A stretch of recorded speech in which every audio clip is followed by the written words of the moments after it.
In today's video, I'm going to teach you how to integrate Outlook with Monday.com. And you'll have Outlook and your Monday.com board talking to each other so emails, events, and updates can flow automatically, saving you time and reducing manual work. First, open the Monday.com board where you want the integration to live. This might be a projects board, a sales pipeline, or a support queue. Make sure you have permission to manage integrations on that board. If you're part of a larger workspace, it's a good idea to confirm you're working in the correct board and group so new items end up exactly where they should. If your workflow relies on specific columns like status, date, or people, take a quick look to ensure those columns already exist before you connect anything. It will make the setup smoother later. Next, look for the Integrate option at the top of your board.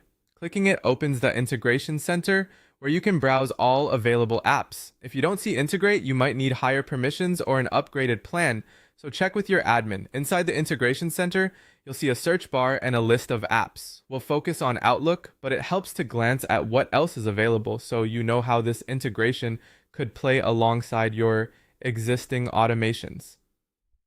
Now select Outlook and choose a template, sometimes called a recipe. Each template clearly states a trigger and an action, like when an email is received in Outlook, create an item, or when a status changes in Monday.com, send an email from Outlook. Pick the one that matches your goal. During setup, you'll be prompted to connect your Microsoft account. Sign into the correct mailbox, especially if you manage shared mailboxes or aliases, and review the requested permissions so the integration can access the right data.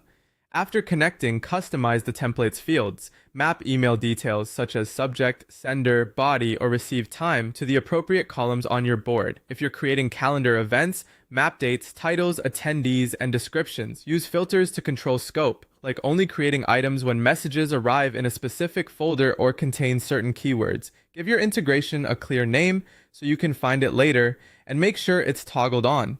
Before rolling it out broadly, run a quick test. Send a sample email or change a status and confirm that the right item or message appears. If something looks off, adjust your field mapping, folders, or filters, then test again. Once it's working, you're ready to let the automation handle the routine while you focus on the work that matters.